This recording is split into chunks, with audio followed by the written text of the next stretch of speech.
Gibraltar celebrated 300 years of being under British rule in 2004. The rock becoming British more by luck than design, as we'll find out over the course of the series. Gibraltar, home and fortress to many over the centuries, but it was not until the 1700s when nature and technology really came to the fore, and Gibraltar became an impregnable fortress, resisting several major sieges against the odds. Gibraltar's geographical position at the end of the Iberian Peninsula lends itself to natural protection. With the rock being sheer itself on the east and north sides, access was limited to a thin strip of land from the peninsula's mainland. The first to use Gibraltar and build fortifications were the Moors in the 13th century.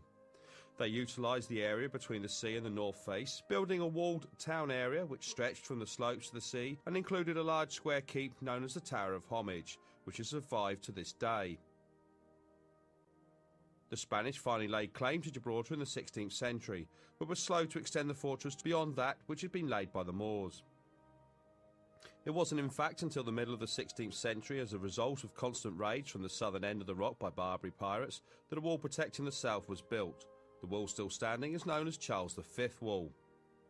The War of Spanish Succession is where we pick up the story of Gibraltar's military fortifications and the conflicts surrounding the rock during the 1700s.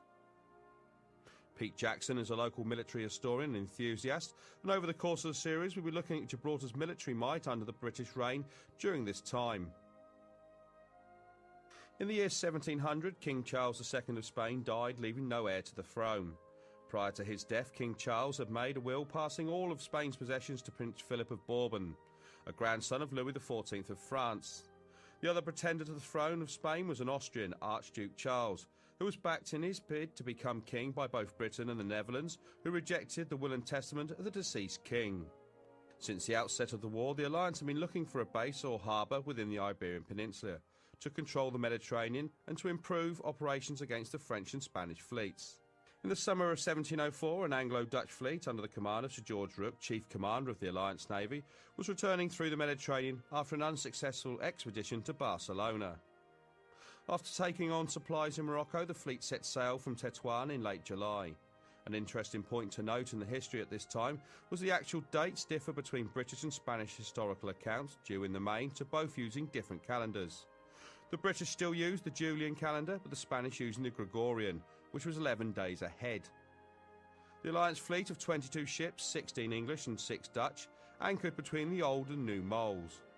The English ships came under Admiral Byng, whilst the Dutch were commanded by Rear Admiral van der Dussen. The Council of War's strategy was to cut off the Spanish forces inside the fortress, and 1,800 Dutch and British Marines under the command of Prince George of Hesse landed at the head of the bay, meeting little resistance.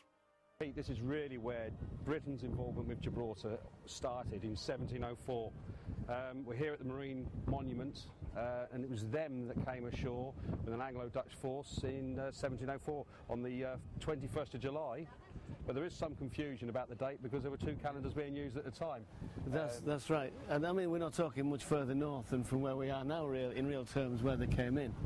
And as you know, Prince George Hesse put down the first landing force of nearly 1,800 men, a mixture of British and Dutch Marines, as you say.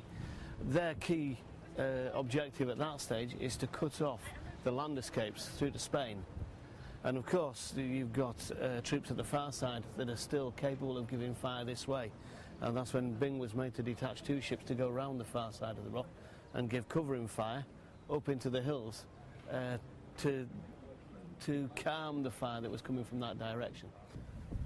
Well, Pete, it wasn't really what they came for. They were actually looking at Barcelona as their port in the Mediterranean, but it was a well-conceived plan when they did attack Gibraltar, well thought out, and as you say, they came ashore here. The Marines, their presence in Gibraltar, it's their battle honour, 1704, it must hold a lot of memories for them. It does indeed, I mean, hence the placing of the monument. And as you say, very, very well thought out, even though it may have been slightly rushed in coming in.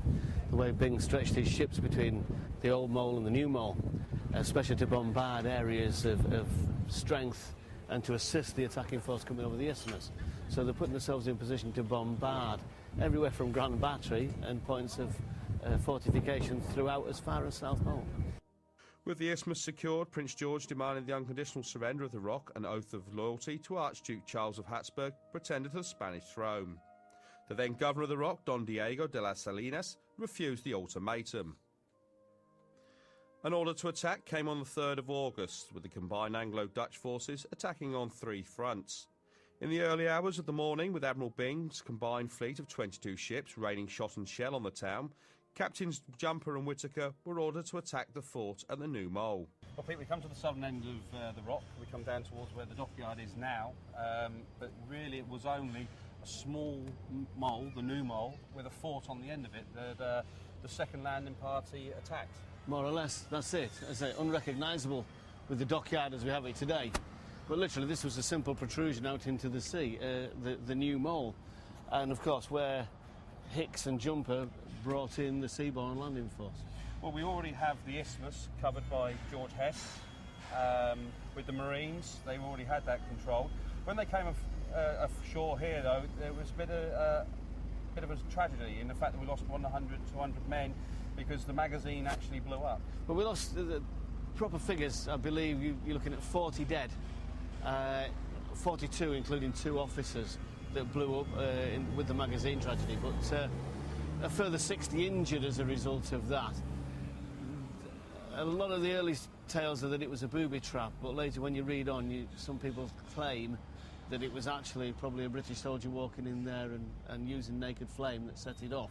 So I'm not sure either way which is correct, but yeah, a bit of a sad point of the day, losing 42 men. Well, they came ashore, it was largely unmanned, and they made their way from here down to what is Charles V Wall now, and that's where it really started getting interesting, because both parties were now heading into the town itself. That's right. I mean, but the main element here, this is securing that foothold on land. That's what we've got to get in first, is that foothold on land. And then Whittaker bringing his supporting troops, Captain Whittaker bringing in all those extra troops, so that piece of the operation could then go ahead and occur. And as you're probably aware, southern end of the Rock at this time, most of the civilian population had moved off into that direction to get out of line of fire.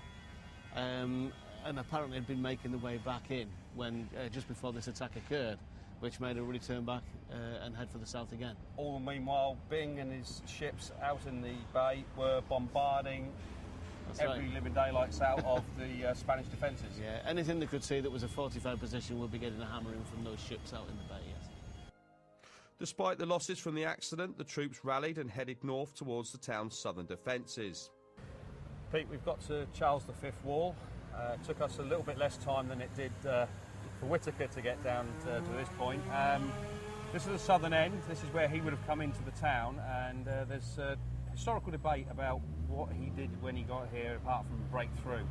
There is a mention that he raised a flag. Yeah, the claim is that the flag that was hoisted, a lot of the claims say that there was a Union flag hoisted. It is sort of debatable whether that would have been permitted to occur. Bearing in mind, Hess would be senior to Rook in appointment to royalty, and the fact that this wasn't being taken for England or for Britain. This was being taken to support the Austrians to the throne.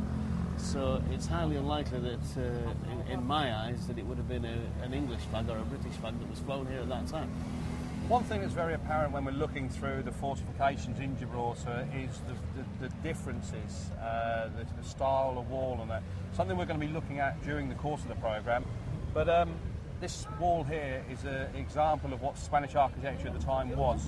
It is, and it's an excellent example that's been saved and kept in its current state. In fact, managing to save the fire wall with the fire step on it is quite an achievement.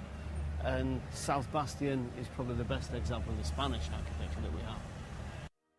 With the town now under full attack from 3 sides, it took very little time for the Spanish governor, Don Diego, to agree to the unconditional surrender of the town to Prince George of Hesse, who claimed it in the name of Archduke Charles III, King of Spain.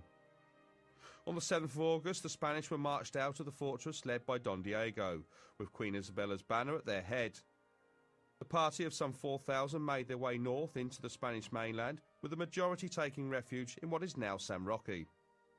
As with most sieges and conquests of the time, the ejected inhabitants preferred not to stray too far from Gibraltar, with the hope that the Rock would be theirs once again within a short space of time.